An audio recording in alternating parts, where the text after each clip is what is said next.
Liam is a burned-out corporate drone who hasn't had a full night's rest in almost a decade, and his job feels like a non-stop survival game run by sociopaths in suits. The only reason he's still standing is thanks to the love of his wife and little girl.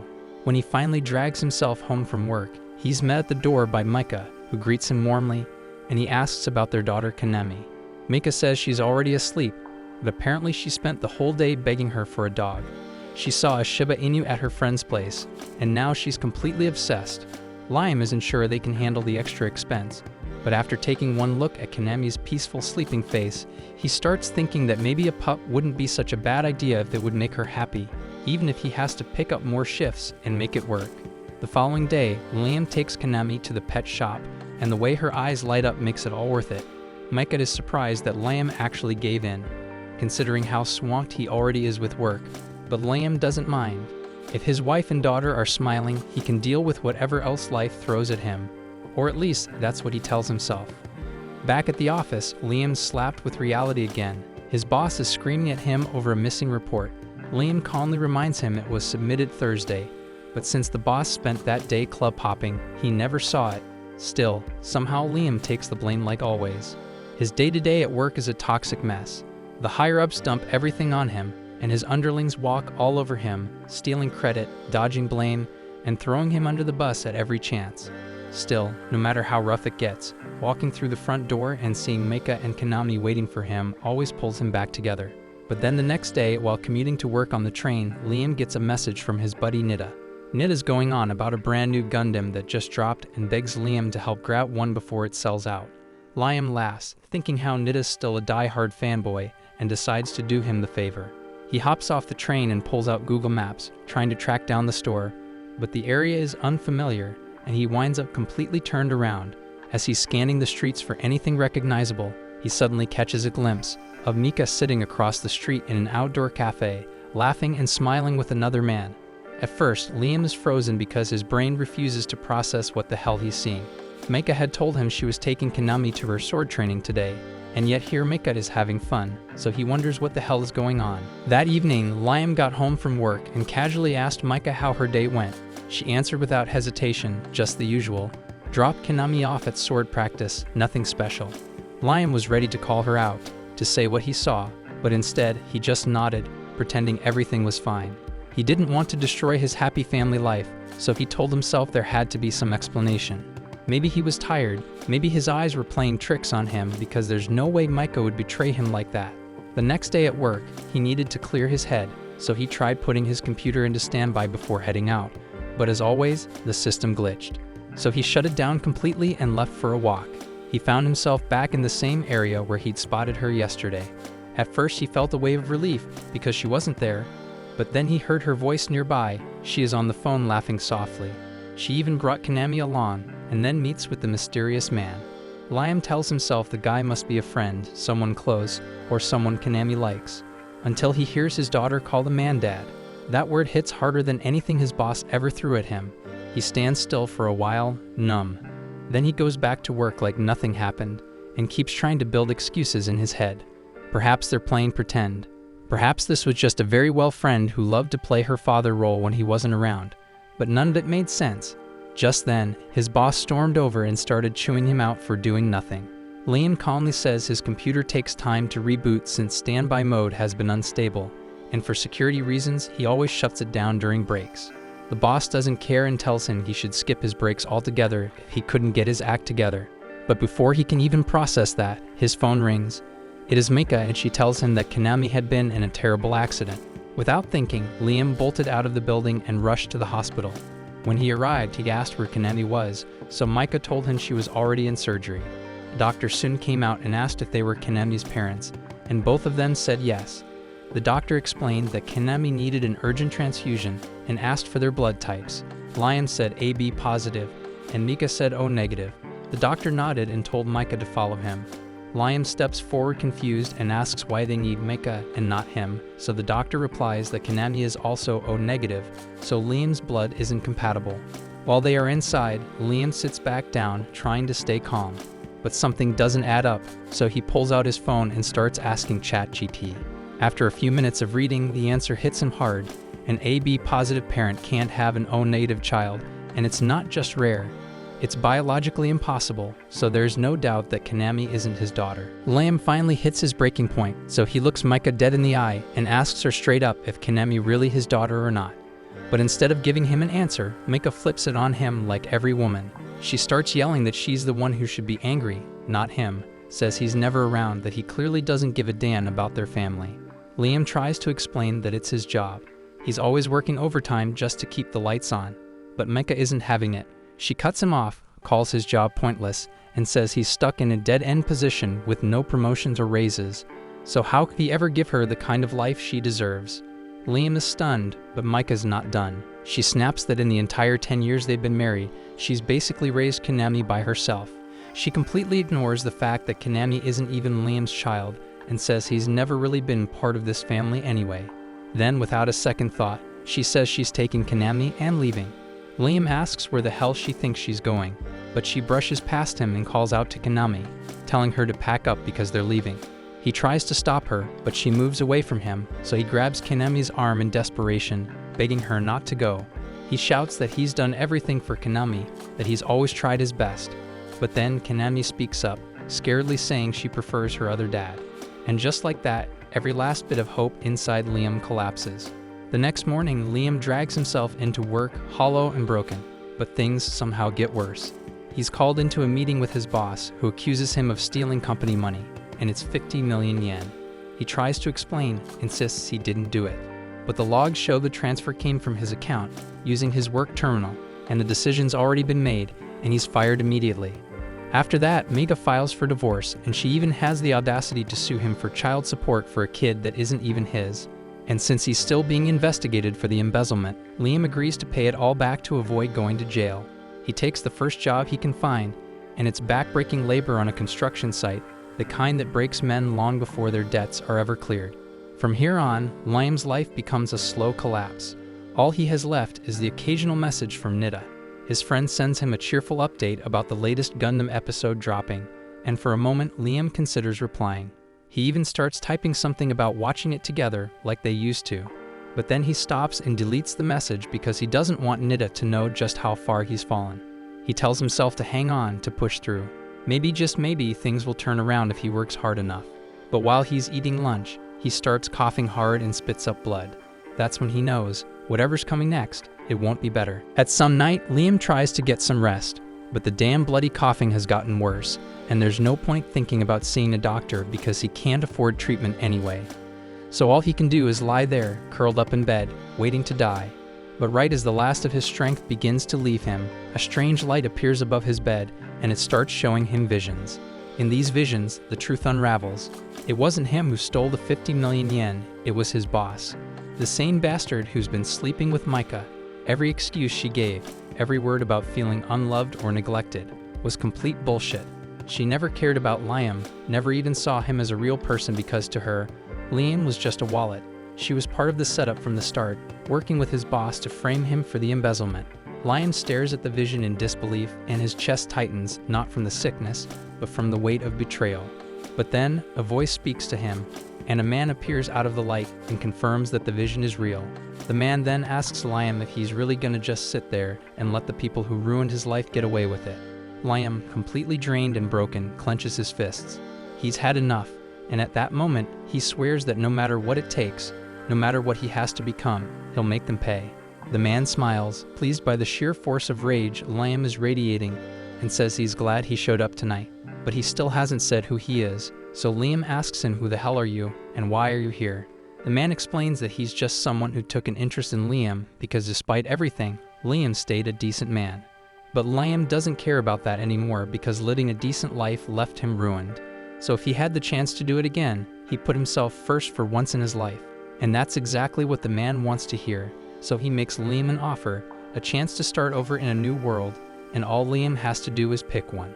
Liam doesn't know if he's hallucinating or really dying. But if this is real, if he truly gets to choose, then he's going all in. He remembers Nida talking about other worlds before, one where Gundams exist. That sounds good enough, so he chooses that. The man nods, says the world Liam chose is a hybrid of magic and advanced technology.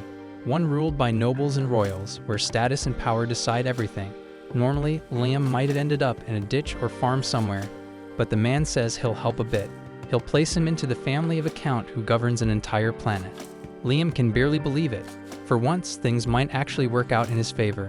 Then, with what little life he has left, Liam signs the Isekai contract, and just like that, his soul leaves his body and heads off to a brand new world.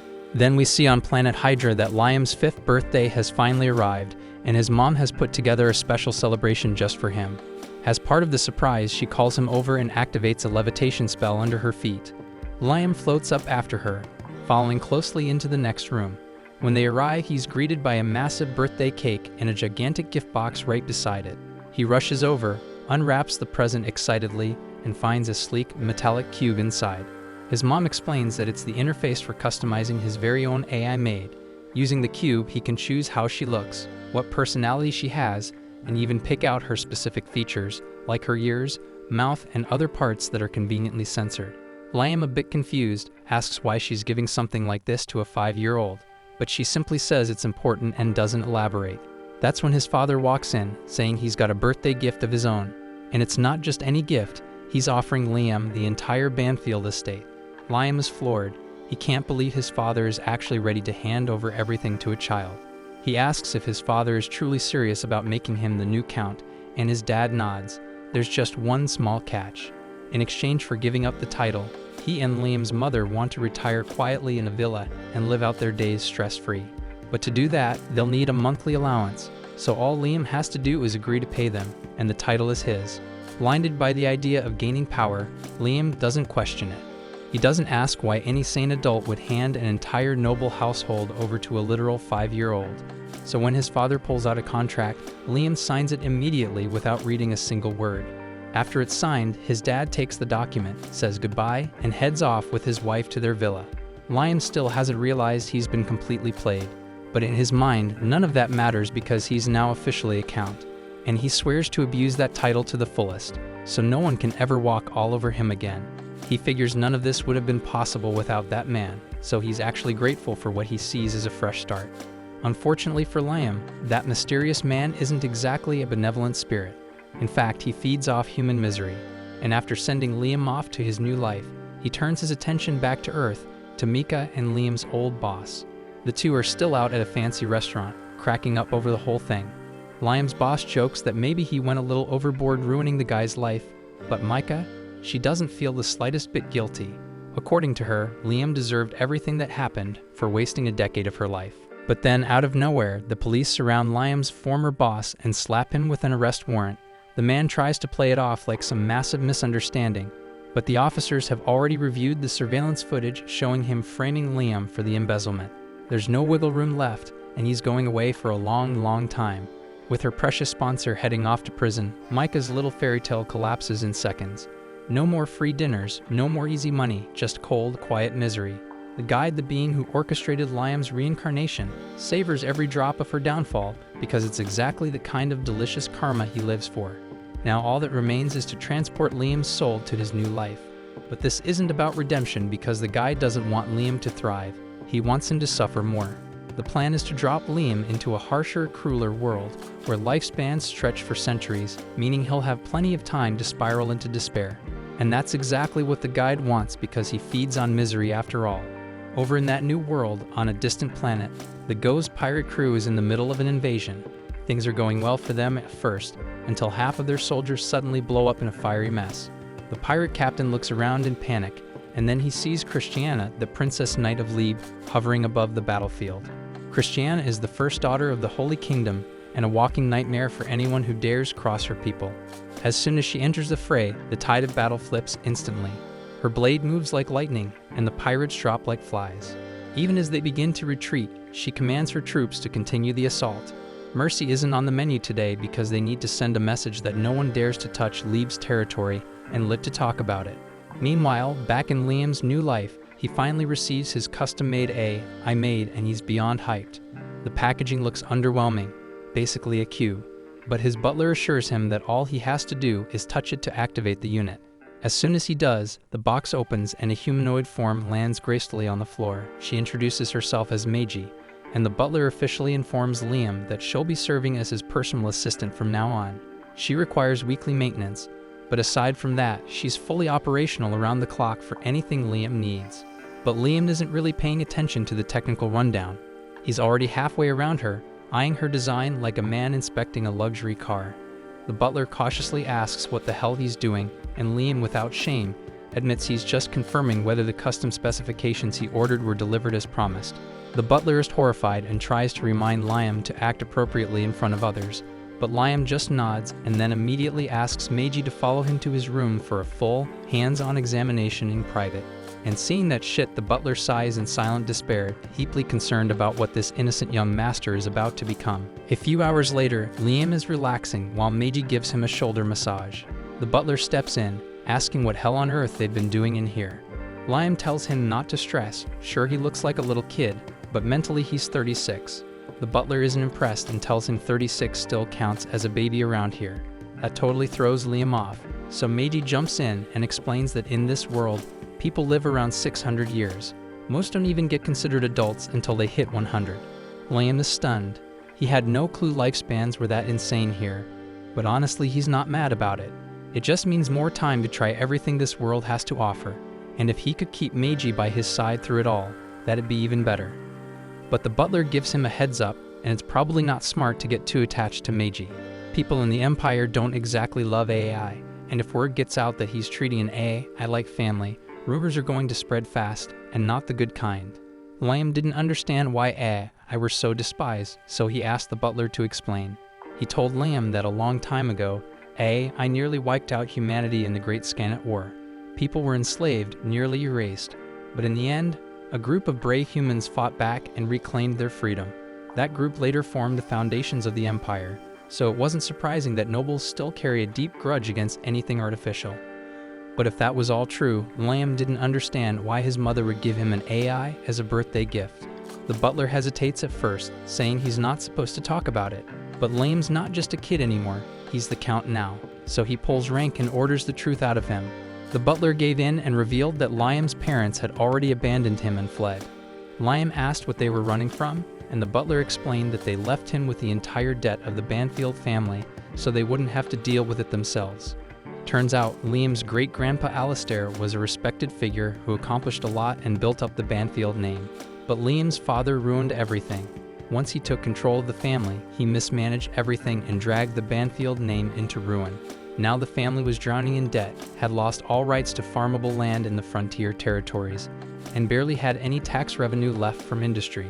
There was no feasible way to pay it all back.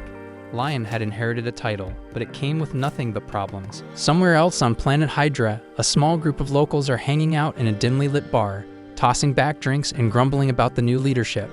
Word on the street is that their fresh new lord is a literal 5-year-old. One guy at the table starts ranting about how much he can't stand this territory anymore. He remembers the last time they got a new ruler. Taxes went up for no damn reason, and nobody could do a thing about it. All they can do now is hope that this time around, things don't go straight to hell again. Back at the estate, Liam is still trying to process everything. If the Banfield domain has been broke for ages, why would his parents dump all of it on a 5-year-old kid? That's when the ugly truth clicks. Maybe that's why they even had him in the first place. Just to make him the fall guy for their mess. In his past life, he was mistreated, used up, and discarded like trash. But this time, he promised himself that no one was going to use him and throw him away again. He turns to Meiji and asks her to join forces with him to build a future where he's in control. Meiji accepts immediately, saying that serving Liam gave her a real sense of purpose. For the first time, Liam felt like he had someone he could count on without question, and that thought brought him genuine comfort. He was looking forward to what they could accomplish together. But before they start working on his empire, Liam figures he should lay down a few ground rules, his own version of the classic robot laws. He starts with the standard: Meiji must never harm a human being. But halfway through saying it, he stops and rethinks it. Honestly, he doesn't give a damn about the rest of humanity. So instead, he crafts his own personal version of the rules. Rule 1, Meiji must never hurt him, no matter what. Rule 2, she has to follow every order he gives, as long as it doesn't break Rule 1. And Rule 3, she's allowed to protect herself, as long as it doesn't go against the first two. With that settled, Liam turns to Meiji and tells her he's serious about rebuilding the Banfield territory. But since he's still pretty clueless about how this world operates, he asks if she's got any solid ideas to get things rolling. Meiji runs a quick data search through her systems and eventually comes up with a potential solution. Before sharing it though, if she gives Liam a heads up, it might clash with the Empire's traditional values since her logic is AI-based. Still, she's fully capable of providing high-level support when it comes to managing a domain. Hearing this, Liam admits he knows shit about how any of this works, so Meiji suggests he start with an education capsule. It's a high-tech pod that can upload 10 years worth of knowledge into your brain in just half a year. Not only that, but it also enhances your physical condition while you're inside. Basically, it's like a hyper-efficient training simulator. Liam thinks it sounds perfect, but he's concerned about what will happen to the territory while he's out of commission. After a quick pause, he decides to give Meiji temporary command while he's out of commission. Brian, the old butler, immediately freaks out. He's clearly not on board with handing over the reins to an AI, but Liam brushes off the concern. He says Meiji would never mess anything up unless he told her to, and technically there's no law stopping an AI from stepping in temporarily. So for now, Liam is placing everything under her care. Soon after, the capsule is ready and Liam prepares to dive in. But right before he enters, there's something he wants to ask Meiji. He looks at her and asks if she can actually feel emotions, or anything close to it.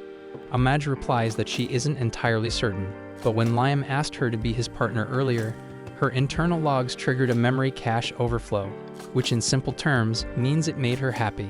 Hearing that brings a smile to Liam's face, so he thanks her again and reminds her that he's trusting her with everything. Then without hesitation, he steps into the capsule and begins his accelerated training. The scene shifts and time has clearly marched on. Liam's intensive training has finally concluded, and the capsule slowly unlocks with a mechanical hiss. As the lid rises, the first person he sees is Meiji, standing calmly in wait. Without wasting a second, Liam asks the question weighing on his mind. How long was he in there? Meiji meets his gaze and answers plainly. It's been 2 full years since the day the capsule was sealed. Once he gets changed, she gives him a detailed update on how things have been running in the Banfield domain, and to his relief, everything's gone off without a hitch. Liam thanks Meiji for managing things so smoothly while he was away. He says he'd like to go out and see the territory with his own eyes, so Meiji decides to take him on a tour, starting with the battleship docks. It's Liam's first time seeing the place in person, and the thing that really catches his attention is the fleet of battle suits. Curious, he asks if he can test one out, and Meiji is more than happy to set that up. She explains that the suit runs on neural prompts, and it responds to the user's thoughts. So as long as he imagines a movement, the system will carry it out. Liam gives it a try, and once the suit powers on, he starts walking around in it. Impressed, he mentions that he wishes he could spar with someone while using it, and Meiji tells him that can easily be arranged. A few minutes later, Mashida, the planet's defense chief, shows up to be his sparring partner. The mock duel kicks off with Liam rushing in to land the first strike. Mashida blocks the hit, but then dramatically pretends to lose. His acting isn't exactly Oscar-worthy, and Liam instantly realizes the guy is holding back. He doesn't appreciate being humored, so he orders Mashida to go all in. Since it's a direct order, Mashida has no choice but to comply. Liam then charges again, but this time Mashida grabs the blade mid-swing, disarms him in a flash, and sends him tumbling. Liam can't believe how fast he got taken down, so Meiji explains that the suit responds based on what the user can clearly visualize, and since Mashida has years of battle experience, his control is far more precise. Embarrassed and frustrated by the loss, Liam tells Brian to find him a professional combat instructor immediately. Brian tries to reason with him, saying there's really no need for a lord to personally learn how to fight. But Liam shuts that down fast. In his last life, he was stepped on by people stronger than him, and if he's going to rule this time around, and rule with authority, then he's going to make Dan sure he can protect himself. Not long after, Liam gets introduced to a man named Yasushi, a supposed master of the Way of the Flash. Liam is over the moon. He thinks Yasushi looks like a total badass, so he instantly introduces himself and says he wants Yasushi to be his swordsmanship teacher. Yasushi agrees right away, which makes Liam even more excited. But Meiji doesn't share his enthusiasm. She thinks Yasushi is shady as hell. Liam doesn't exactly deny that, but since the guy looks like an old-school samurai, he's willing to let it slide. Still, Meiji asks him to at least confirm that Yasushi is the real deal before bringing him on as a full-time instructor. Liam agrees, so he asks Yasushi to do a little demo to prove his skills. Yasushi nods and leads them to a quiet clearing in the forest, where several wooden posts are already lined up. Before he begins, he announces that he's about to show them his secret technique, the legendary way of the Flash. He also says he'll never demonstrate this move again, so Liam better pay close attention. Liam, wanting to capture every detail, tells Meiji to start recording. Yasushi steps into position, slowly draws his blade just an inch, and then instantly sheaths it again. In the next blink, every post in the clearing splits clean in half. Liam's jaw practically hits the ground because the move looks impossible. He turns to Meiji and asks her to play the footage back in slow-mo to see exactly what happened. But no matter how much she slows it down, Yasushi's sword never visibly leaves its sheath. Liam assumes that Yasushi must have been moving so fast that Meiji's cameras couldn't keep up with him, so he's even more convinced that Yasushi is amazing and asks to become his disciple. Later that night, Yasushi heads back to the same clearing, grinning to himself. He can't believe Liam actually bought it. All he did was pre-cut the pillars earlier so they'd fall apart after the slightest nudge. Basically an internet shorts trick. Now, thanks to some flashy misdirection, he's locked in a sweet job with a noble's paycheck, and he doesn't even have to lift a finger. Meanwhile, on the far side of space, Princess Christiana arrives for a peace negotiation with the Go's pirates. Go's was the one who suggested the truce, but the second she steps on board, he mocks her for showing up alone. But Christiana, unshaken, tells him she didn't come alone, and if anything happens to her, the entire Allied fleet is ready to vaporize his ship on the spot. She thought this would give her the upper hand, but Go's doesn't flinch because he knows the Alliance isn't as loyal to her as she thinks. Right then, Christiana gets a distress signal. Pirates have breached her homeworld's defenses. She's stunned because the planetary shield should have made that impossible. But Go's just grins and explains that the alliance she worked so hard to build isn't as solid as she thought. Some of the member nations were all too eager to flip sides once Go's tossed a few incentives their way. Seconds later, her crew radios in with an update. Every allied ship nearby has turned their cannons on her. She's speechless because somehow Go's has flipped her entire army against her, so with her back against the wall, Christiana has no choice but to hear Go's out. Meanwhile, on Liam's side of the galaxy, training with Yasushi is kicking his ass. He's been swinging swords for years now, and still he can't pull off the legendary way of the Flash technique. He turns to Meiji, hoping for some kind of tip or workaround, but she admits she doesn't have much insight into that move. After all, she's an AI, not a swordsman. For the past 3 years, Yasushi has only had Liam drilling the fundamentals over and over, and while that's improved his overall combatability, as Amaji points out, Liam couldn't care less. Because he doesn't just want to be good, he wants a signature move that turns heads. Later that night, Yasushi is chilling in his room, flipping through some manga, still in disbelief that he's managed to coast this long. Sure, he's a fraud, but he's not completely useless because he knows enough about sword basics to fake it. And for the past 3 years, he's taught Liam entry-level techniques while raking in a stupid amount of money. So if everything goes well, he's hoping this scam runs for a few more years. But that dream nearly ends when Liam walks in and asks him, dead serious, to finally teach him the way of the Flash. Yasushi immediately panics and blurts out that he's resigning. He claims that since he already demonstrated the move once, there's nothing more to show, and if Liam isn't satisfied, there's no point in continuing as his instructor. But instead of firing back, Liam drops to his knees and sincerely begs Yasushi to forgive him for stepping out of line. Yasushi reluctantly agrees to let it slide, warning him not to make the same mistake again. Once Liam leaves the room, Yasushi exhales hard, genuinely rattled. That was way too close. He knows damn well he can't teach Liam a move he made up on the fly. Then, just as he starts to relax, Liam pops back in. Yasushi panics for a second, thinking he's been caught red-handed, but Liam just came to say he'll be out tomorrow and won't be able to train. Meanwhile, Christiana is being held prisoner aboard the Go's pirate ship, locked inside the captain's private quarters. She demands to know what he plans to do with her, and Go's just grins, saying he wanted her to have the best seat in the house. She's confused until he gives the command for every ship under his flag to aim their cannons at her homeworld. The moment she realizes what's about to happen, Christiana panics and pleads with him to stop. But Go's couldn't care less. He gives the order to fire, and Christiana is forced to watch as her planet is wiped out before her eyes. Back on Liam's side of the galaxy, he's still stressing over the fact that he hasn't been able to pull off the flashy sword move yet, but he's got responsibilities to handle, so he tells Meiji to hit him with the monthly status update. She pulls up a bunch of charts outlining the current condition of the Banfield domain. The debt situation is still just as ugly, but there's been a bit of consistent growth in production and development. Liam's relieved that things aren't going completely off the rails, and he compliments Meiji on her efforts. but she says she's actually disappointed. Based on the size of their recent investments, especially in public welfare, the returns should have been way higher by now. Curious, Liam asks to see the breakdown for the welfare budget, and thanks to his prior life of crunching numbers non-stop, he catches the issue instantly. Something is fishy, so he tells Meiji to bring in the noble managing that department, and soon enough, some noble who looks like a hungry pig comes in.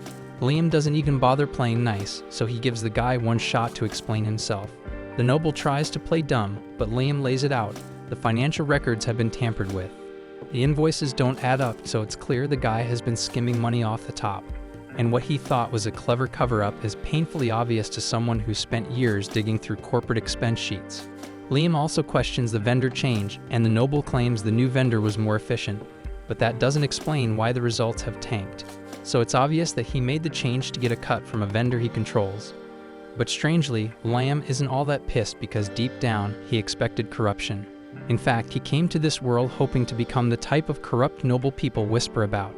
And if he wants to become a true villainous lord, he needs to use his position like this pig did. Right then, Meiji alerts Liam that the noble had actually been under investigation before for embezzlement, and Liam's shocked the guy still has his job. But the noble quickly explains that the case was wrapped up and blamed on his subordinate instead. Liam turns to Meiji for confirmation, and she says it's true that the official report pins the blame on the subordinate, but no real evidence was presented. In fact, the noble had the man executed shortly after. Liam's seen this kind of tactic before, and he calls the noble out on it. He accuses him of setting up the fall guy just to save his own neck. The noble panics and starts babbling, and denies everything, but Liam's not buying any shit comes from his pig mouth, so he picks up his sword and starts walking toward the shitless pig. The noble starts pleading, trying to talk his way out of it, by claiming that this kind of thing is standard procedure, and all the nobles do it because it's just how the game is played. But Liam's had enough, and he's about to swing when Meiji steps in and tells him to stop. The noble, thinking he's got an opening, starts shouting that Liam's just a kid and doesn't understand how the world really works. But before he can get another word out, Liam's sword flashes, and his head hits the floor. Still shaking with adrenaline, Liam gives a furious order. He wants Meiji to investigate every single noble on the planet and execute every corrupt one she finds. Meiji tells him that he needs to cool off first, and since this is Liam's first time actually killing someone, his body is frozen with tension, and he can't even release the grip on his sword. Meiji gently helps loosen his hand, and when it comes to his earlier order, she explains that wiping out all the corrupt nobles would create a major problem. Pretty much all of them are dirty, so killing them all would leave the entire administration in chaos. But as a compromise, she proposes setting up a batch of AI dolls to take over the nobles' administrative roles, and Liam trusts her judgment and gives the go-ahead. Later, back at the battlesuit hangar, Liam is itching to get back into training. Now that he's gotten a solid grasp of sword basics, he wants to try again in a suit. But before he can get started, Yasushi strolls in and tells him that no real warrior would ever use one of those default automated suits because they're too reliant on AI. So Liam asks Moshida if there's another option. That's when he's told about a special battlesuit, one that belonged to his great-grandfather Alistair. It's a rare relic, but it's fully manual, and no one before him or after has even been able to get it to function, and that makes Liam want it badly. Sometime later, we see that Yasushi ends up wandering through a dusty old shrine, poking around for anything worth grabbing, all while muttering under his breath about how damn annoying it is that Liam's actually making real progress. This whole so-called training was supposed to be a total scam, just a way to milk him dry, and Yasushi knows deep down he can't keep stringing Liam along forever, and if he wants to keep the money flowing, he's gonna have to come up with even more useless crap to throw at him. As he absent-mindedly leans against the wall, he accidentally triggers a hidden mechanism that reveals a mobile knight, ancient and worn. But for Yasushi, this rusty relic is exactly what he needs to keep the money flowing and Liam distracted. Meanwhile, somewhere on Earth, the malevolent entity known as the Guide continues his hunt for negative emotions. He stumbles across a man losing his mind at a Starbucks because the cream that was on his cappuccino sticks to the cup lid, and that shit makes him mad. The Guide savors the bitterness radiating from the guy's petty tantrum, but finds himself craving something richer, something more exquisite. Back in Liam's world, Yasushi has already tasked Liam with restoring the ancient mobile knight, now named Avid, as part of his so-called training. Eager to take on the challenge, Liam throws himself into mastering his master's completely bogus technique, the Flash, while his ever-loyal butler Brian watches. Although Brian is secretly thrilled that Avid used to belong to Liam's great-great-grandfather, he can't help voicing his doubts. He insists that Liam would be wasting his time messing around with such a primitive machine, but Liam remains unfazed, confident that if he can learn to master one of the oldest models ever built, his piloting skills will become unmatched.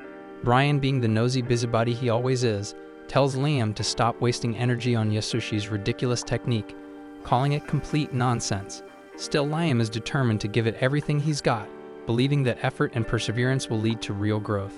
Meanwhile, Meiji arrives at the site where Avid is being kept and immediately voices her suspicion about Yasoshi and his so-called teachings. She doubts Yasoshi is even a real swordsman to begin with, but orders are orders, and since Liam personally assigned her to repair Avid, she has no choice but to roll up her sleeves and do whatever it takes to bring this ancient heap of scrap metal back to working condition. Shortly after, Lieutenant Nias Carlin, a weapons factory engineer, arrives with her crew at Liam's territory to handle the repairs on Avid. Liam personally goes to meet her at the spaceport to wish her luck, and while they're chatting, Nias spots Meiji standing quietly beside him. She instantly wonders what a sophisticated AI doll is doing hanging around a noble like Liam.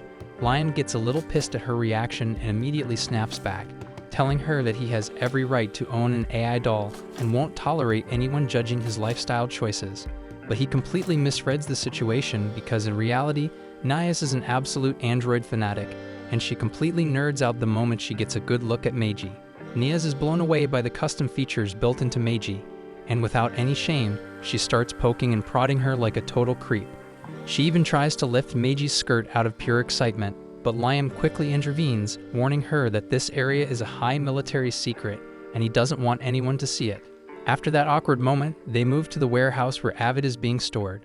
One look at the battered machine and Nias bluntly declares that it's pretty much scrap metal. She strongly recommends that Liam ditch this piece of junk and just buy a brand new model instead of wasting a fortune fixing it. But Liam is having none of that. He firmly tells her that he doesn't want any of her factory's standard issue garbage, and the only unit he intends to ride is Avid, no matter what.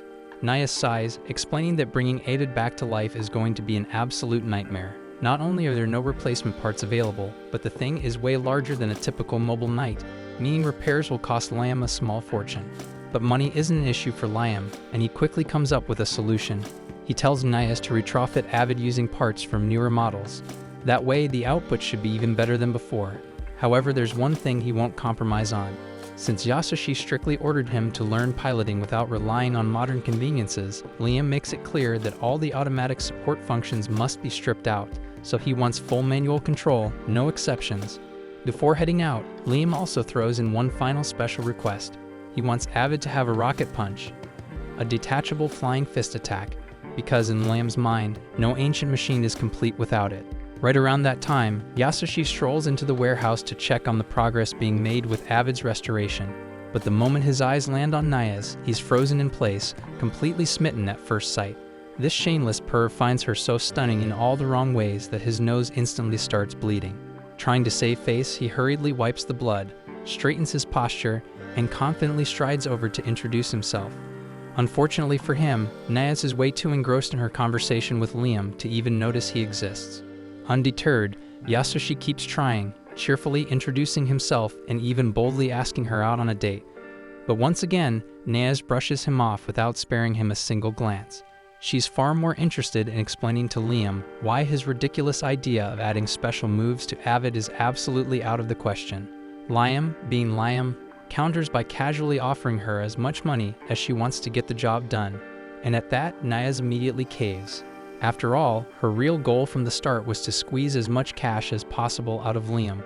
Yasoshi, burning with jealousy watching Liam and his fated one chatting like they're starring in some rom-com, quietly vows revenge, and since he can't exactly sabotage Liam directly, he decides to punish him with an even more brutal and ridiculous training regimen. This time, his brilliant idea is to have Liam train completely blindfolded. He drags Liam out onto a river and makes him stand on a slippery log, struggling just to keep his balance. And while Liam tries to stay upright, Yasoshi gleefully fires off a barrage of tennis balls using a custom-made launcher. It's pretty clear Yasoshi is just venting his personal grudge for stealing his would-be girlfriend, but he masks it under the excuse that this new torture will sharpen Liam's swordsmanship. Liam, getting pelted by tennis balls while trying not to fall into the river, groans about how ridiculously heavy his weighted sword feels, but following his master's crazy instructions, he keeps practicing, determined to dodge the incoming tennis balls using only his mind's eye. Meanwhile, aboard the pirate flagship, Commander Goes strolls down into the prison cells, where he reveals he's been keeping dozens of captured women, including Princess Christiana herself. He doesn't bother explaining anything to the prisoners. He simply orders Christiana to step forward, announcing that they finally arrived at their destination, the Treasure Island. Goes leers at Christiana, getting far too close as he tells her that she's so beautiful that just looking at her makes his whole body shudder with excitement. Then, without warning, he drags her to the ship's laboratory, where his deranged assistant awaits, and flings open the door to a nearby room, revealing a horrifying sight. One of his earlier pets, a woman so mutilated and defiled she hardly looks human anymore. With a cruel laugh, Goes tosses the broken woman out of the ship like garbage and turns his full attention back to Christiana. He announces that she will be his next project, his new prized pet. With no need to rush, Goes gleefully begins brainstorming ways to modify his new toy. His assistant offers a few sadistic ideas, like slicing off her legs to cripple her permanently. But Goes, ever the creative lunatic, comes up with an even sicker plan. He wants to gouge out Christiana's eyes and graft them onto her palms. Trapped in this nightmare, Christiana looks around in terror, spotting rows of test tubes filled with other mutilated victims. So unless a miracle happens, she knows she won't escape this hell. Meanwhile, back at Liam's estate, a few weeks have passed, and Nias finally finishes repairing Avid, stuffing it full of customizations based on Liam's wild requests. But there's still one last step, so Nias brings Liam into Avid's cockpit to show him the basics of operating it.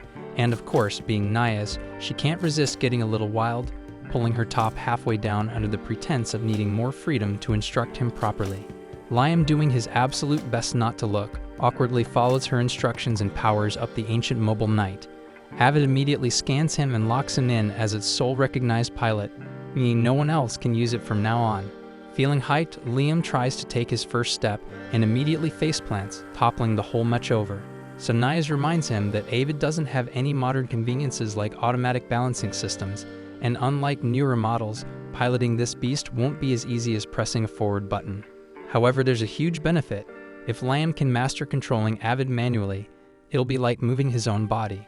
Feeling fired up, Liam pulls himself up and manages to walk forward again, this time keeping his balance on Avid a lot better. He pilots the unit out of the warehouse, and while he's practicing, Nias reminds him how crucial it is to maintain a solid mental image to control the mobile knight properly.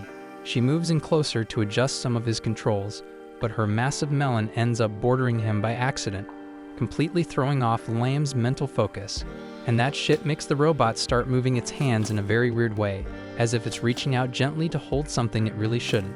Nias instantly catches on to what kind of mental image Liam must be having, giving him a suspicious glare. Liam quickly tries to defend himself, insisting that it wasn't his fault. On the ground, Yasushi is observing all this from afar, and he's absolutely convinced that Liam is misusing his power inside the cockpit to do some shady moves with Nias. Brian, however, is wiping tears from his eyes, thrilled that his master is finally showing some normal, healthy interest in a real woman, not a robot. Yasushi, on the other hand, is burning with jealousy and curses Liam under his breath, swearing to make his training even more grueling. As the days roll by, Liam still struggles to execute his master's so-called secret technique, doubting if he even has the talent for it. Meiji, who's been quietly skeptical for a while, finally speaks up and suggests that maybe the real problem isn't with Liam, but with Yasushi's sketchy teaching methods. Liam, being the loyal student he is, refuses to doubt his master. Instead, he brainstorms a theory. Maybe the secret behind Yasushi's ultimate move isn't pure swordsmanship, it's magic. Liam figures that it's the magic power, not the sword itself, that actually slices the logs. So he starts imagining that he's channeling his mana into his sword and keeps swinging it again and again with the intent to cut the log using magical power. Through endless practice, days turn into months, and months blur into years, and he finally succeeds in mastering a secret technique that technically should never have existed. Now fully grown and stronger than ever, Liam proudly shows off his achievement to Yasushi by slicing a wooden log clean in half from a long distance away with a single swing of his sword. Yasushi on the inside is losing his mind. His made-up teachings were never supposed to amount to anything, so seeing Liam pull off this impossible feat terrifies him to the core. But keeping his face perfectly calm, Yasushi just nods sagely and tells Liam he still has a long way to go before he truly masters the technique. A few weeks later, Liam finds himself in space aboard his battleship alongside Meiji when he receives an urgent report from one of his subordinates. Apparently, Muke, and it's a small, abandoned planet within Liam's territory that had only been used for energy production, has come under attack by a pirate fleet. The small military force stationed there is doing its best to fend off the enemy's mobile knights, but the subordinate doubts they'll be able to hold out much longer given their limited numbers. Meiji then quickly steps in, proposing that they strike the pirates from Muke's blind spot by utilizing gravity wells and natural space terrain to their advantage. Liam likes her plan and immediately orders his fleet to move in and capture the pirates, while he personally volunteers to defend the planet on the front lines. Brian, overhearing this, pleads with Liam not to risk his life so recklessly, but Liam, fueled by pride and determination, refuses to back down. In his eyes, he's no coward. He's a true swordsman, trained by the legendary samurai himself, and he's determined to show the Empire the power he's cultivated. Then, without hesitation, Liam jumps into his mobile Knight Avid and rockets toward Muke. Launching a surprise assault from the pirates' blind spot, he tears through their forces, slicing apart enemy mobile knights before they even realize what hit them. Within moments, Liam cuts down their numbers significantly, and to add some flair, he activates his beaming rifle, sending a searing plasma beam straight through one of the enemy units. Not stopping there, Liam follows up with his secret move, the Way of the Flash, slicing apart dozens more enemies from a distance. The pirates, overwhelmed and terrified by the ferocity of his attack, quickly begin retreating toward their ships. Seizing the opportunity, Liam fires off his rocket punch, a special move where Avid's fist launches out at high speed toward the enemy. While the move works as intended, Liam is less than impressed. So mid-battle, he radios Niaz to complain, rumbling that he wanted a throwable fist, not a full-on punching missile. Then their conversation gets interrupted when Meiji chimes in, reporting that despite their efforts, they'd only managed to capture less than 10% of the enemy fleet, and about 30% of the ships were destroyed during the assault, while the rest managed to escape. Even so, Liam considers the operation a solid victory, and he praises the Vice Commander Meiji for doing a great job in her role. Meanwhile, Goes had just received the news that the pirate crew he'd dispatched to plunder the Banfield resource planet had totally botched the job, and he was seething with rage. The scientist, who has looked a lot like Dr. Frankenstein, calmly explained that the crew had seriously underestimated how powerful the Banfield forces actually were, leaving them no choice but to retreat before the whole damn fleet got obliterated. Sure, it sounded like a logical decision, but Goes wasn't having that shit. He outright decided every pirate who ran was going to be executed because he wasn't about to let cowards stay alive in his ranks. And once he dealt with them, he planned to send a message by personally finishing the job himself.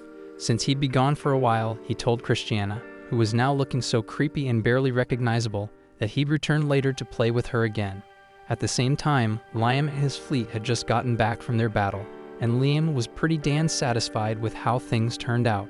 They had defended the resource planet, and as a bonus, captured several pirate ships. According to Imperial law, if you seized a pirate ship, everything on board, including the ship itself, legally belonged to you. Luckily, the pirate ships they took were packed with stolen treasure, and the moment Liam heard treasure, he immediately imagined piles of gold and diamonds, but Brian told him the haul was worth way more than that shit.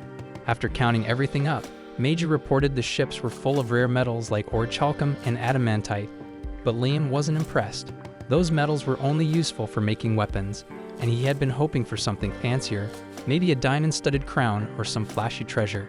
Brian didn't understand why, since diamonds in this world were worthless shiny rocks, and compared to orichalcum and adamantite, diamonds and gold meant nothing. But Liam didn't care, he still wanted gold, seeing how stuck he was on it. Brian informed him they'd found some gold too, and the moment Liam heard that, he ordered Brian to melt the gold down and make as many gold coins as possible.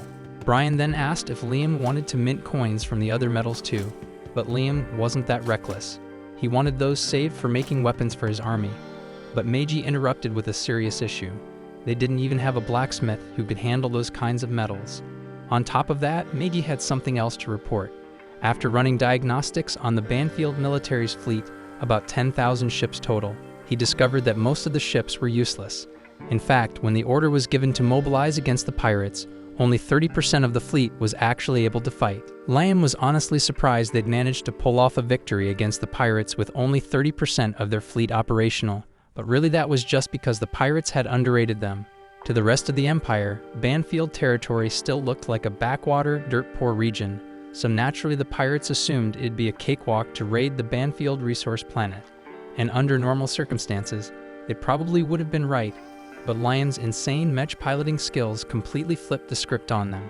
Even so, Liam knew if the pirates came back with a full-scale assault, there was no way in hell they'd survive in their current state. Liam hated the fact that over 70% of his ships were useless junk, so Meiji offered up a suggestion. Maybe it was time to ditch all the broken ships. Brian immediately pushed back, arguing that if they scrapped the non-functional ships, their military strength stats would tank, and they'd end up looking like an effortless target. Sure, that was a valid point, but keeping all those busted ships around wasn't cheap either. The maintenance costs alone were gonna be a damn headache, and Liam had zero interest in throwing money down the drain, so he sided with Meiji. To calm Brian's worries, Meiji suggested they could simply buy new ships to replace the ones they were dumping. And since they'd gotten their hands on all those rare metals from the pirate ships, selling them off should cover the cost of building a brand new fleet. In other words, there is no problem with money. Meanwhile, Niaz was busy giving a presentation, proudly unveiling her latest ship design. She was hyped about it because she'd managed to boost the output by 7%, while also improving the ship's responsiveness and making it easier to maintain. She promised that if her ships were approved, the Imperial Army's fleet would end up stronger than ever. Then came the next presentation, led by Lieutenant Ulysses Morisil, representing the 3rd Weapons Factory. Her new ship model wasn't designed for pure combat. It was pitched as a luxury cruise liner. It had all the style and class of a high-end hotel, packed with entertainment options and leisure spaces to make sure the crew enjoyed every damn second on board. Sure, Nias' ships were way better in terms of firepower, but they didn't come with an indoor golf course and a jacuzzi. And apparently that mattered because the Imperial Army decided to buy from Ulysses rather than her. Nias tried to argue her design was stronger since she poured every resource into maxing out its performance, but Ulysses countered that her ships were just as capable in battle. Besides, strength wasn't all about weapons. A ship's power also depended on the crew running it, and if that crew could kick back at an onboard bar after a tough mission, they'd be way more willing to fight their hearts out the next day. As they walked out of the conference hall, Ulysses couldn't help but gloat about the Empire choosing her design over Nias's. But Nias wasn't backing down. Sure, she'd lost this round, but she swore this wasn't over. She was determined to prove her ship was stronger when it came to a real battle. The problem was, she'd already blown her entire damn budget on this project, and unless she somehow found someone crazy enough to buy all her unsold ships, she was gonna have to declare bankruptcy. Not like there was anyone dumb enough to buy a ship design the Imperial Army had straight up rejected. Then it hit her, she did know someone. If Liam was willing to pour money into repairing an old busted mech, then hell, he'd probably have no problem buying a fleet of unpopular ships. Meanwhile, the guide had been spending most of his time back on Earth, screwing with people to soak up their misery. But honestly, none of that compared to the suffering Liam had to be going through right now. The last time the guide saw Liam, he dumped him in another world with garbage parents who left him saddled with their debt. So he expected Liam's life and territory to be a complete disaster by now. But to his shock when he checked in, the planet was somehow thriving, so the guide was pissed because his entire plan to make Liam suffer had gone up in flames. But he still had one more thing to check. When Liam asked for a swordsmanship teacher, the guide had intentionally sent him Yasushi, a total fraud who couldn't swing a sword to save his life. So there was no way in hell Liam had learned any shit legit from that clown. Meanwhile, in a local bar, some of the townsfolk were chatting about how damn good the economy had gotten under Liam's rule. Everyone seemed grateful to have Liam as their lord, but while they were praising him, Yasushi sat quietly, thinking Liam was a freaking monster. Yasushi knew he was a fraud. He'd been giving Liam impossible tasks over and over just to keep up the act, hoping he'd eventually fail. But somehow, Liam kept pulling them off, and he even mastered techniques Yasushi didn't think were humanly possible. The guide overheard Yasushi's words and had no idea what he was talking about. Curious, he checked in on Liam and found him in the middle of training. He watched, stunned, as Liam completely obliterated a training post without even laying a hand on it. The guide couldn't believe what he was seeing because he hadn't given Liam any cheap powers or broken skills, so everything Liam achieved had come purely from his own effort. The guide couldn't wrap his head around how things were going this damn well for Liam in a world like this, and honestly, Liam wasn't expecting it either. Getting dumped by your parents and buried in debt at 5 years old was usually the recipe for a ruined life, but somehow things had worked out. Now the economy in his territory was booming, and Liam was finally living his dream life. And ironically, all of this is thanks to the guide. All of Liam's positivity was leaving a bad taste in the guide's mouth, and honestly, he hated every damn second of it. Needing a reset, he soaked up some of Yasashi's negative emotions to calm himself down, finally regaining his composure. Now he was ready to start plotting again. Sure, Liam was doing well right now, but that just made it even sweeter because the higher you climb, the harder the fall, and the guide planned to make Liam's crash hurt like hell. At that moment, Liam was in the middle of discussing the ship situation with Meiji, wanting to know if she found any solid leads. Meiji explained that the Imperial Army was upgrading its fleet to a new model and was selling off their older ships at a discount. Even though they were outdated models, Imperial ships were still insanely powerful. Liam was totally on board with the idea of buying them, but Meiji warned him there was a catch. They'd be required to hire all the existing crew that came with the ships. Basically, the Empire was trying to dump all the unwanted soldiers along with the old ships. Hiring that many people would definitely rack up the costs, but Meiji figured their current budget could handle it. Plus, a lot of those crew members were experienced officers with valuable knowledge. Bringing them on would massively boost the strength of Liam's army, so framed like that, it sounded like a solid deal, so Liam agreed without hesitation. The guide listened in on all this and saw an opportunity. He figured he could twist this into another step in his plan to drag Liam into despair. He just need to pull a few strings, send some super earnest, upright people into Liam's ranks. And with Liam parading around as an evil lord, it'd only be a matter of time before they turned on him for his so-called tyranny. Meanwhile, Yasashi was slumped at home nursing a brutal hangover, silently wondering how the hell his life had ended up like this. But then he suddenly heard Nias's voice calling for him. He scrambled to clean himself up, quickly switching back into his act as a stoic master. Nias had been skeptical of Yasashi at first, but after watching Liam's progress under his so-called training, she was convinced he had to be some kind of skilled mentor. Yasashi was surprised she actually come to see him on her own. For a second, he even thought he might have a shot with her, but nope, she was only here to get intel about Liam. The way Nias phrased her questions, though, completely threw Yasashi off. She wanted to know how to convince Liam to hear her sales pitch, but she was nervous it'd come off rude as she just marched up and asked. So she turned to Yasashi, asking for advice on how to put a man in a good mood. Yasashi misunderstood immediately because he thought she was fishing for ways to seduce him. At the same time, he worried she'd think he was a creep if he spoke up. But when Nias practically begged him to tell her, pleading like her life depended on it, Yasashi caved. Without skipping a beat, he started rattling off every damn fantasy and scenario he'd ever dreamed up, going full throttle with all the details and source codes included. Nias stood there stunned, completely silent for a few seconds, and Yasashi started sweating, worried he might have gone way too far. But to his surprise, Nias calmly asked him if she should wear stockings too. Yasashi couldn't believe she didn't think he was a total creep after all that, but he nodded, telling her stockings were definitely a good damn idea, so Nias sincerely thanked him for the advice. A few hours later, Nias showed up at Liam's castle to see him, and she was rocking the exact outfit Yasashi had described, hoping to charm Liam into buying what she was selling. Liam might be a bit naive, but he wasn't an idiot. The second he saw her, he knew Nias was up to something, and knowing her, it was pretty damn obvious she wanted him to buy something. Nias admitted she was here to sell him the latest battleship model she'd built, but Liam shut her down immediately. Nias begged him to at least hear her out before turning her down, but Liam wasn't having it. He didn't need to listen to any sales pitch because he'd already bought a batch of used battleships from the Imperial Army, so he didn't need any more ships, period. Still desperate, Nias kept pushing, rattling off her ship specs, and honestly, they were impressive. But Liam just told her to take them back to the Imperial Army if she was so eager to sell. Nias confessed she had already tried that, but she had lost at the showcase, failing to sell a single ship. She pleaded with Liam, asking if he'd be willing to buy at least a few, just 100 or 200 ships, because it would help her tremendously. She even offered to help him get a loan if money was the issue, but Liam cut her off fast, telling her to stop right there because just the idea of going into debt again made his skin crawl. Nias was getting seriously desperate at this point. So desperate, in fact, that she started stripping right there, trying to seduce Liam into buying the ships. But all it did was remind Liam of how in his past life, his shitty wife had probably seduced his damn boss. Liam knew Nias wasn't that kind of woman, but right now she looked pitiful as hell.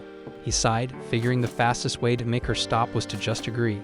He asked Meiji if they had any leftover funds in the budget, and Meiji replied they could afford about 300 ships.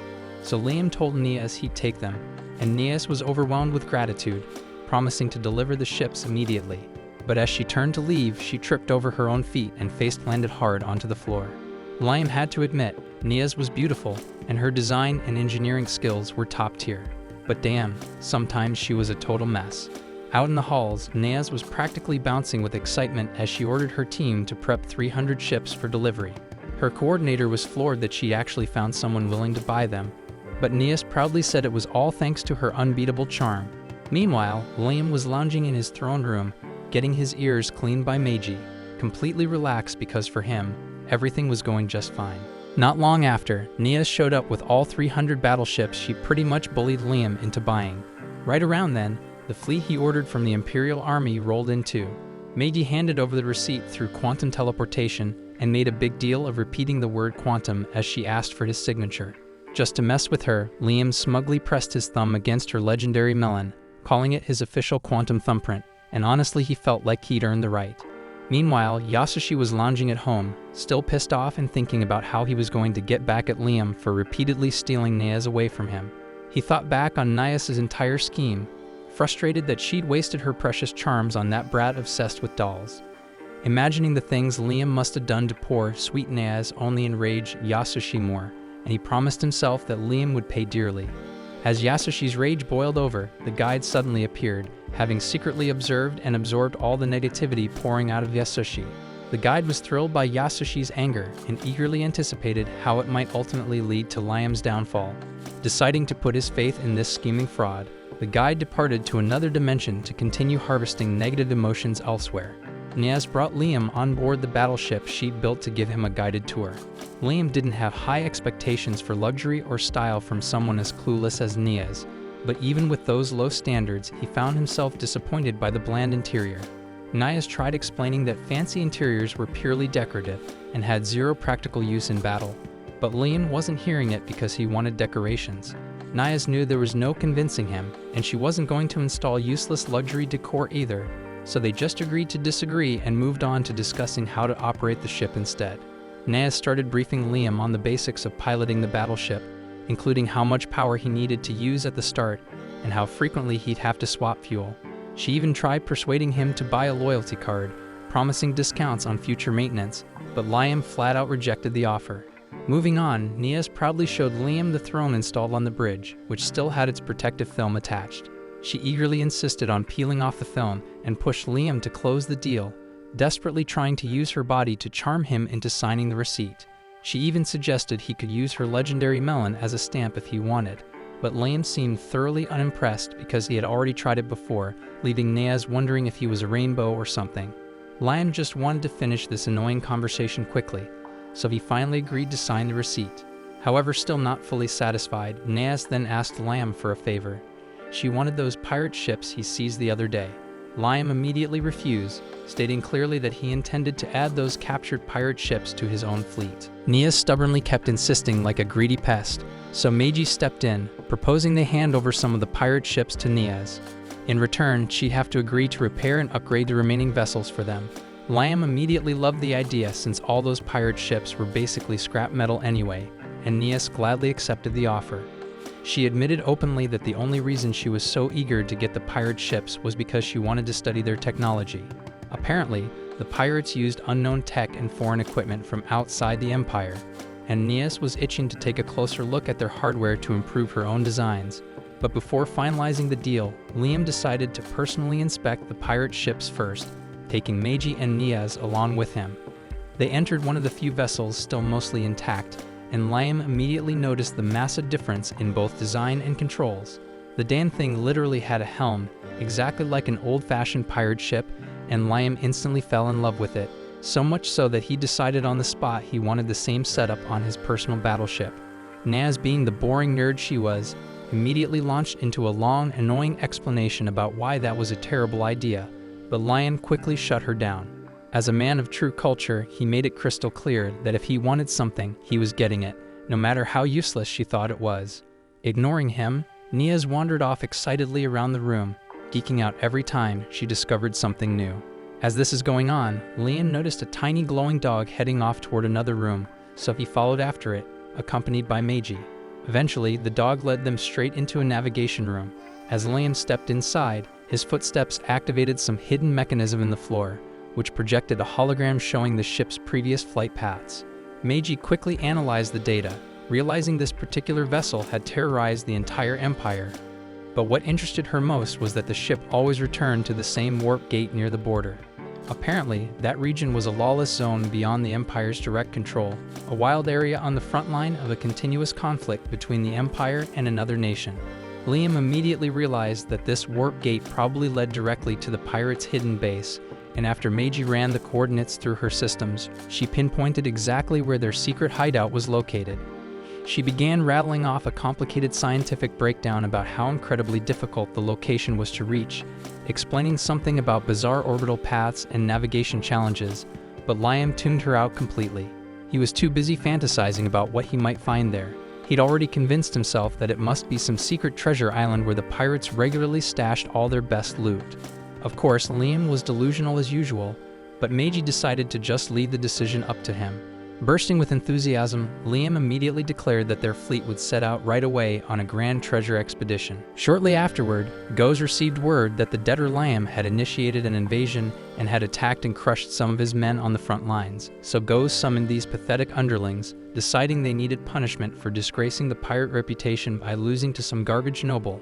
But before handling these worthless idiots, Goes ordered the rest of his crew to bring him Liam's head, dispatching every available man and deploying his entire fleet.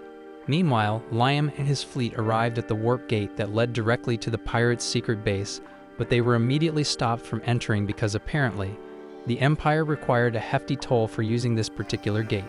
The gate officer contacted Liam, explaining that since this warp gate covered an enormous distance, and considering Liam wanted to warp an entire fleet of 7,000 ships, it would cost a fortune.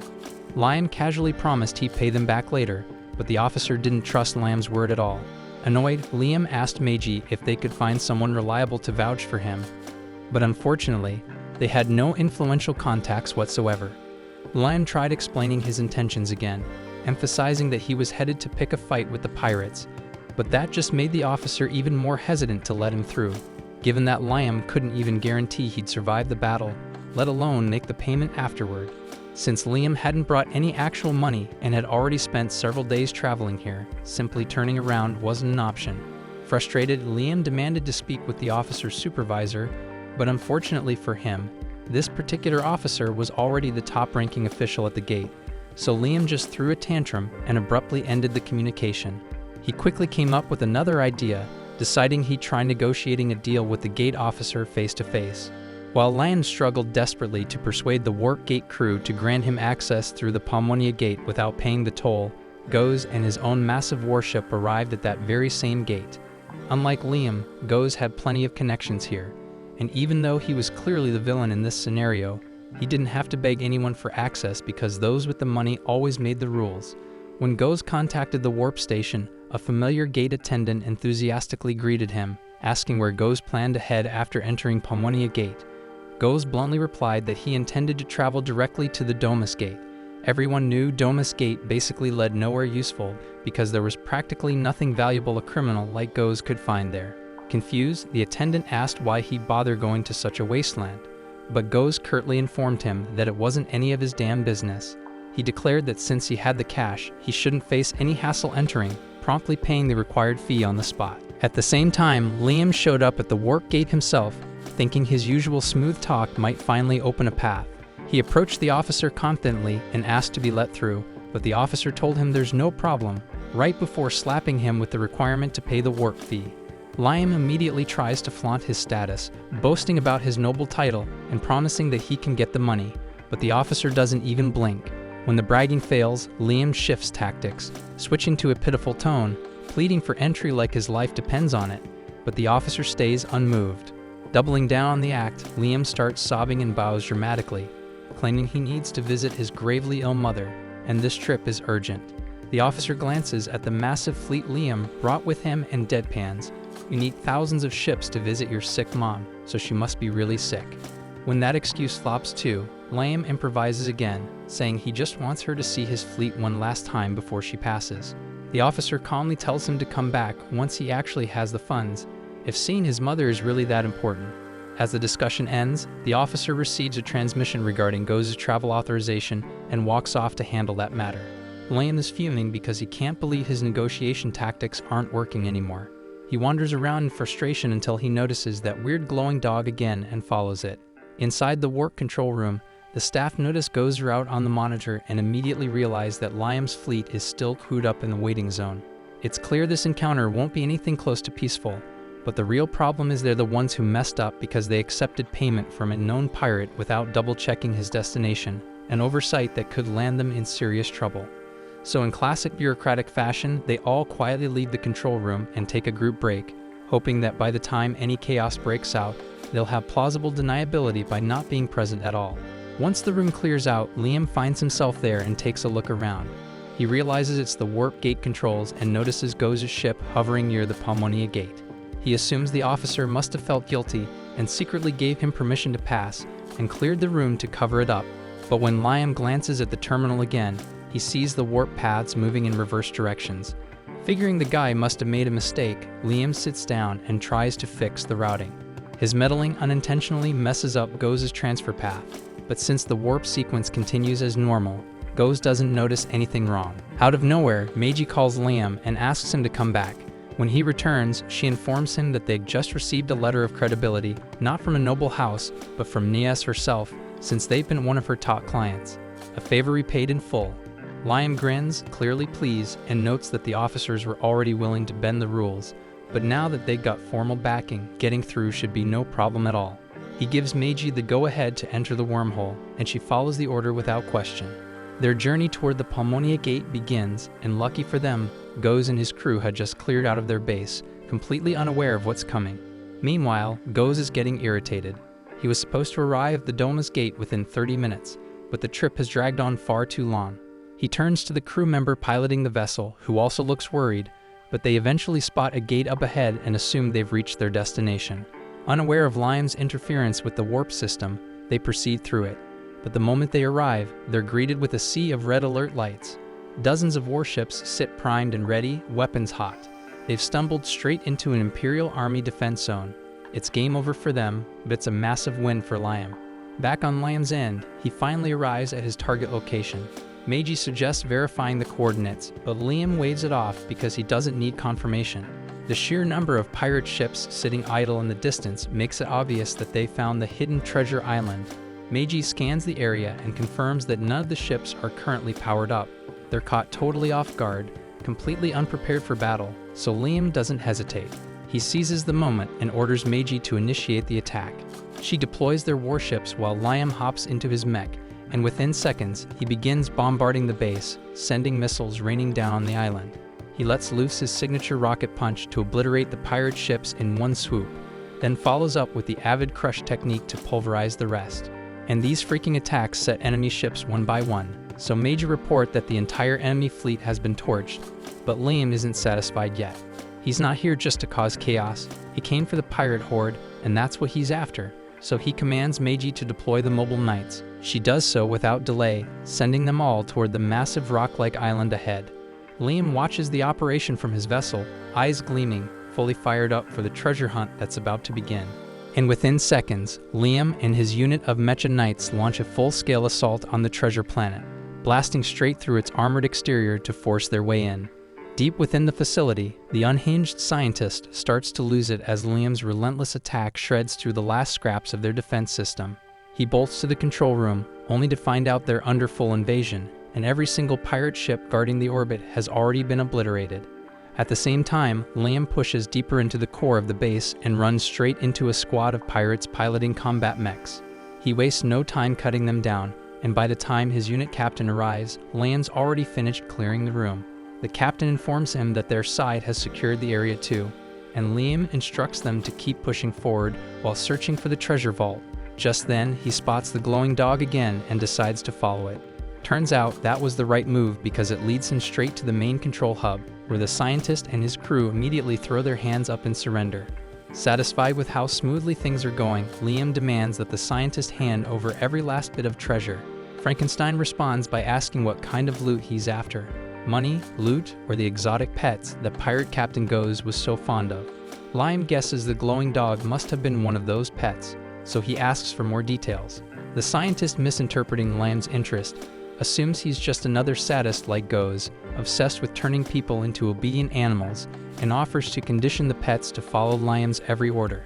Liam has no idea what the hell this lunatic is rambling about, so the scientist decides to show him personally. He leads the group into his lab and proudly unveils his so-called creations, girls who've been mutilated and warped through horrific experiments.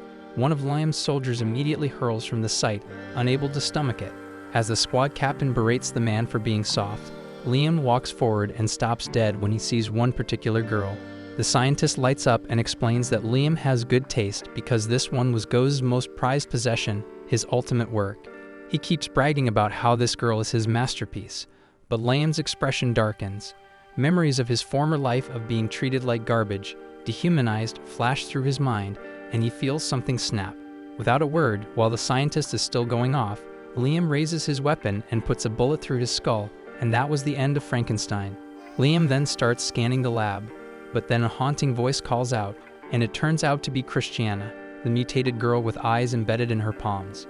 She quietly asks who he is, and Liam introduces himself, stating plainly that the planet now belongs to him and the madman who ran it is dead. Upon hearing that, Christiana begins sobbing, thinking that maybe, just maybe, her nightmare is finally coming to an end. Through tears, she begs Liam to put her out of her misery, along with the others, because none of them can return to a normal life after what's been done to them. But Liam doesn't waver. He tells her that he's going to save every single one of them, and in return, he expects them to repay the favor someday.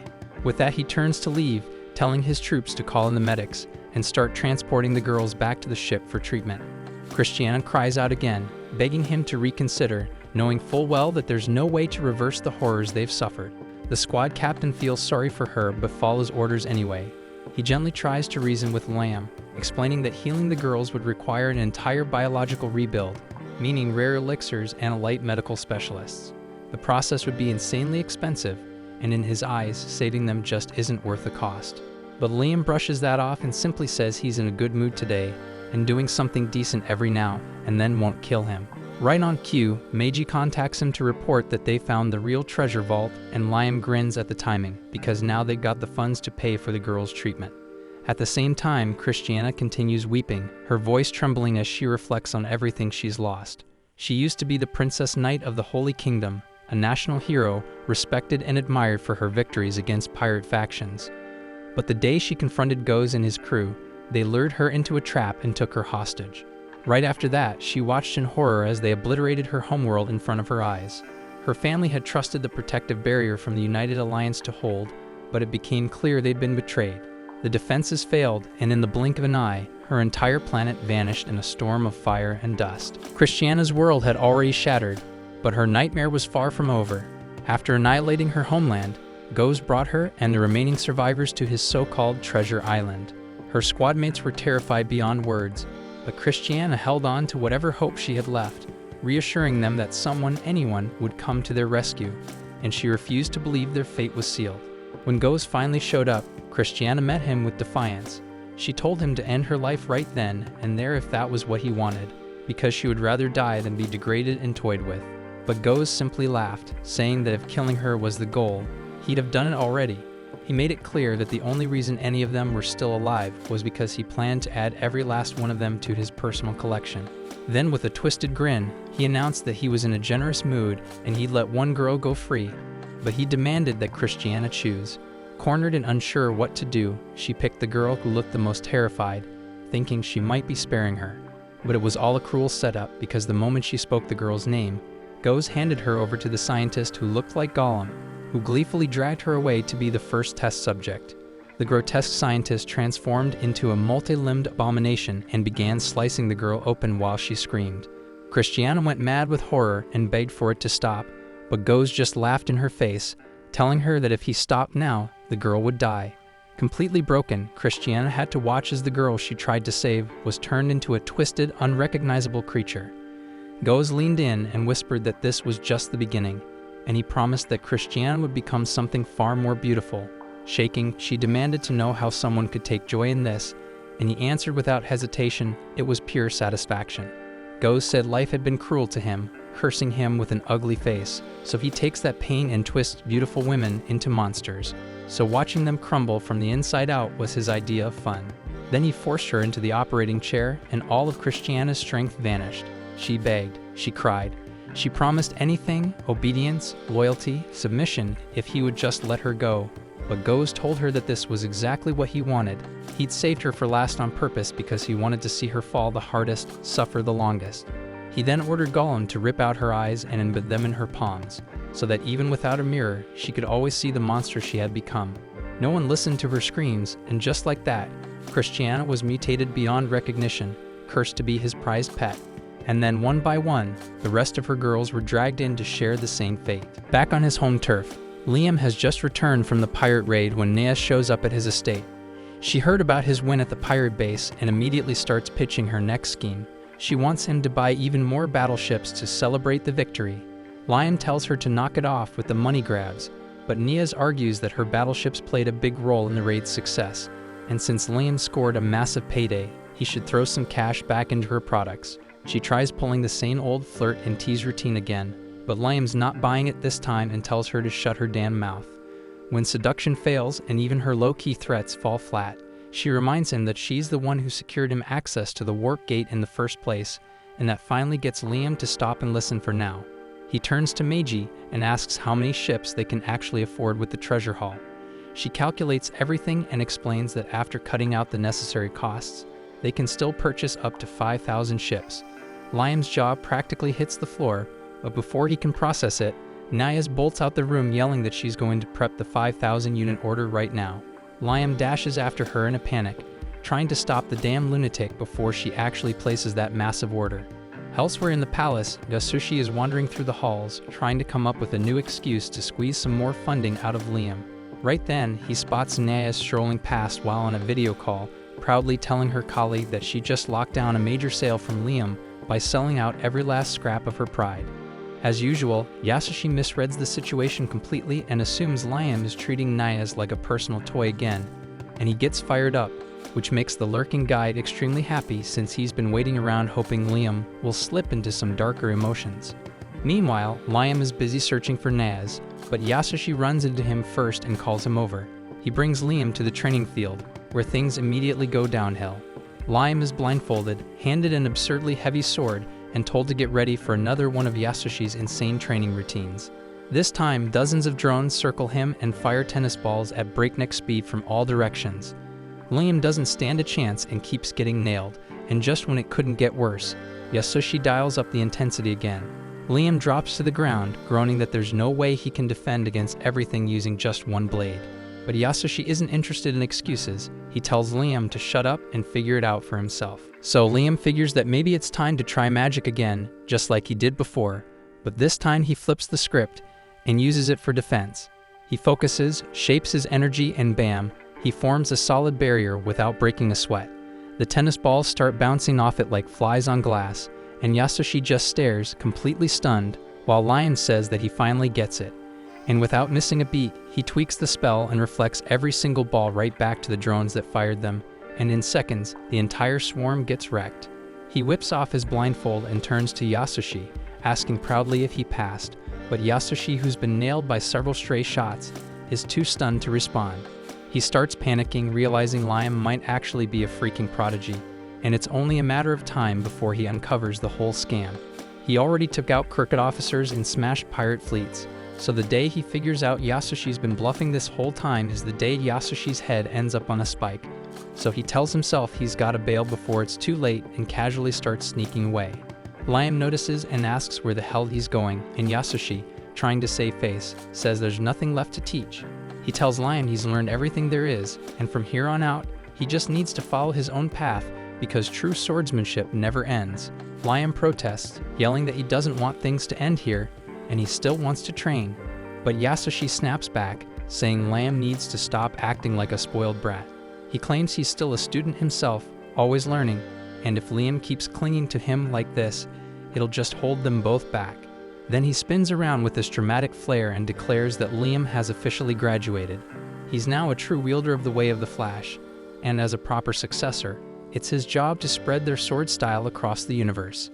Liam nods with full pride and honor, saying he'll carry on the teachings with everything he's got, and the second he turns his back, Yasushi bolts like his life depends on it. Liam, on the other hand, feels more satisfied than ever. His debt is going down, his territory is thriving, he's defeated pirates, and now even his master has acknowledged him. So he turns to the sky and offers his thanks to the guide for everything. The pervy gremlin, hearing that, immediately warps out to another realm before Liam's Dan good vibes obliterate him for good. Days go by, and Liam again starts feeling that familiar emptiness creeping back in.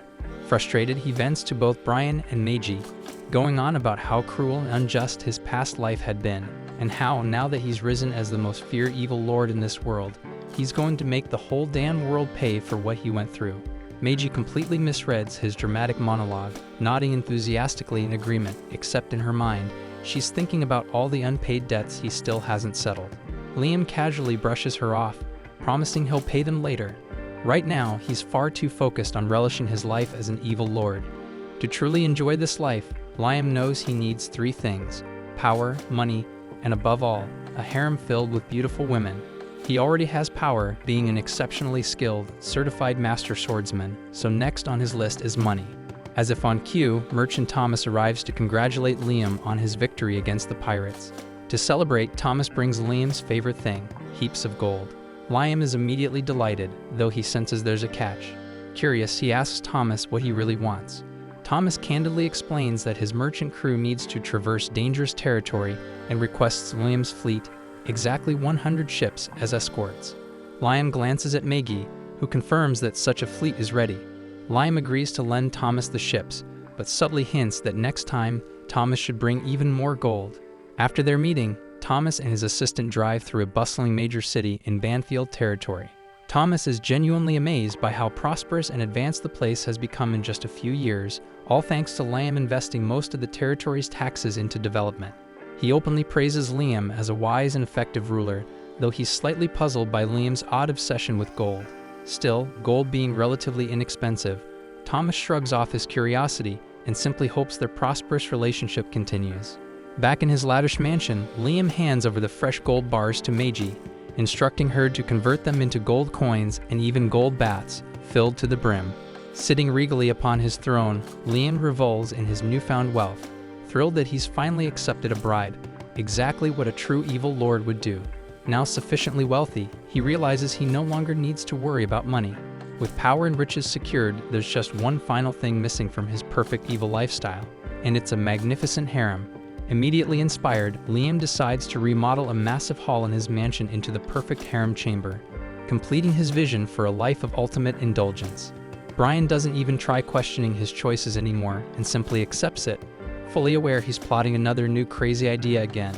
Liam then explains his vision to install a swimming pool filled entirely with liquor, hang meats everywhere, scatter fruit all over, and obviously station attractive women around every corner like living art. Meiji cuts him off, but Liam insists that his desires are not up for debate before she can mention how over-the-top his idea is. However, Meiji quickly clarifies she isn't concerned about Liam blowing a huge fortune on pointless decorations. Her real issue is the plan to fill a pool with booze, which she points out could be hazardous due to alcohol vapors filling the space. Upon hearing about the risk of fire or explosions, Liam briefly wonders if he needs to rethink his idea. Meiji continues by explaining how disgusting it would be to drink alcohol from a pool, and before Liam can object, she delves into an overly technical explanation that eventually convinces him his idea isn't practical. Brian finally chimes in as well, outlining precisely why hanging meat isn't feasible, and after an extensive explanation, Liam at last understands just how absurd and questionable his whole plan is. Nevertheless, he's determined to build himself a harem, and when both Meiji and Brian shockingly agree to let him indulge in as many women as he wants, Liam finds himself genuinely taken aback. Apparently, he had forgotten how influential and authoritative he truly is, and since many others in similar positions have harems, it's perfectly reasonable for Liam to have his own. Brian then launches into another long-winded lecture, reminding Liam how he assumed he had zero interest in women and was embarrassingly drawn only to artificial dolls, confessing the idea of Liam having no hair made him deeply worried.